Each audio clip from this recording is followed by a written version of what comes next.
ఇక రెండో పాయింట్ చూద్దాం. గత పాలకుల వాదన ఎట్లుందంటే, ఒక్క మేడిగడ్డకు సమస్య వస్తే కాళేశ్వరం ప్రాజెక్టుకే సమస్య వచ్చినట్టు కాదు. కాళేశ్వరం ప్రాజెక్టు కంటే కేవలం మేడిగడ్డ బ్యారేజ్ మాత్రమే కాదు, అదో పెద్ద వ్యవస్థ. అందులో 3 బ్యారేజీలు, 15 రిజర్వాయర్లు, 21 పంప్ హౌజులు, 19 సబ్ స్టేషన్లు, 203 కిలోమీటర్ల సొరంగాలు, 1531 కిలోమీటర్ల కాలువలు. వీళ్ళ ఉద్దేశం సమస్య కేవలం మేడిగడ్డ పరిమితం, మిగతాదంతా సవ్యంగా సేఫ్ గా ఉందని చెప్పి కేసీఆర్ బ్యాచ్, కేటీఆర్ బ్యాచ్ వాదిస్తా ఉంది. ఇక్కడ మనం బాగా అబ్జర్వ్ చేయాల్సినటువంటి అంశాన్ని ఒకసారి చూద్దాం. మేడిగడ్డ దెబ్బతిన్న 3 బ్యారేజీలు, ఆప్రాన్లు, సిమెంట్ కాంక్రీట్ బ్లాక్లు ఎట్లా జరిగింది చూద్దాం. మేడిగడ్డ, అన్నారం, సుందిల బ్యారేజీల నిర్మాణం 2019లో పూర్తయింది. అదే ఏడాది నవంబర్లో వచ్చిన గోదావరి వరదలలో ఈ 3 బ్యారేజీల ఆప్రాన్లు, సిమెంట్ కాంక్రీట్ బ్లాక్లు మొత్తం కొట్టుకుపోయినాయి. బ్యారేజీల నుంచి వరద వేగంగా కిందికి ప్రవహిస్తున్నప్పుడు బ్యారేజీకి దిగువ భాగంలో ఉన్న భూమి కొట్టుకపోకుండా ఇవి రక్షణగా నిలుస్తాయి. ఈ ప్రమాదంలో 2019లో జరిగితే ఇప్పటి వరకు ఎలాంటి రిపేర్లకి ఇవి నోచుకోలేదు. ప్రతి ఏటా వరదలలో వీటి పరిస్థితి మరింత దిగజారింది. ఆ ఆప్రాన్లు, సిమెంట్ కాంక్రీట్ బ్లాకులు బ్యారేజీ రక్షణలో అత్యంత కీలకమైన పాత్ర పోషిస్తాయి. బ్యారేజీకి వీటి రక్షణ కొరబడినప్పుడు పిల్లల కింద వేసిన సీక్రెట్ ఫైల్స్ కు ప్రమాదం ఏర్పడుతుంది. నిజానికి రక్షణ కవచం దెబ్బతినడమే ప్రస్తుతం మేడిగడ్డ బ్యారేజీ కుంగడానికి ఒక ప్రధాన కారణం అని తెలుస్తా ఉంది.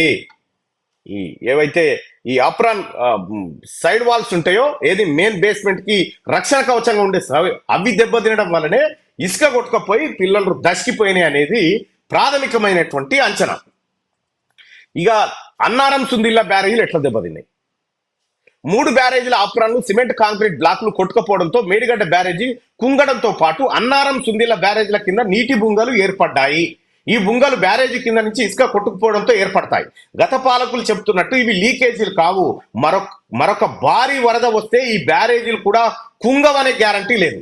గత ప్రభుత్వం వీటికి తాత్కాలిక మరమ్మతులు చేసి వదిలేసింది. అయితే మేడిగడ్డ పిల్లలరై ఎందుకు ముందు కుంగాయి? దీనికి ప్రధాన కారణం మేడిగడ్డకు ప్రధాన గోదావరి నీళ్లతో పాటు ముఖ్యమైన ప్రాణాయిత నీటి వరద కూడా తోడవుతా ఉంది. అందుకే అవి మొదటి గుళ్ళే.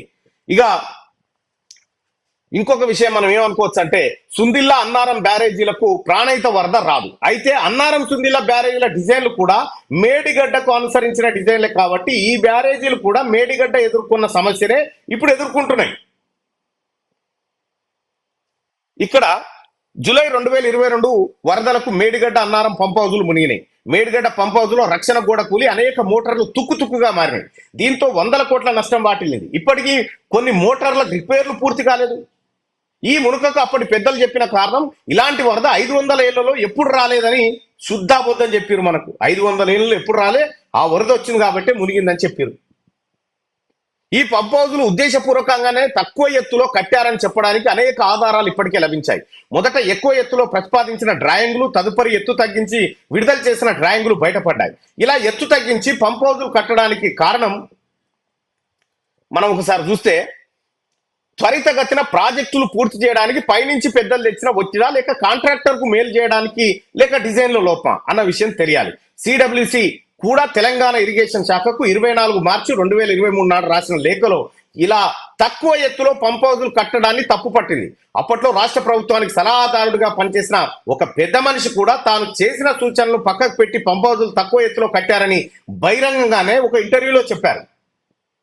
అంటే భారీ వరదలు వచ్చిన ప్రతిసారి ఈ పంప్ హౌజులు మునిగే ప్రమాదం ఉంది. మునిగిన ప్రతిసారి 100 కోట్ల నష్టం తప్పదు. మునిగిన ప్రతిసారి 100 కోట్ల నష్టం తప్పదు.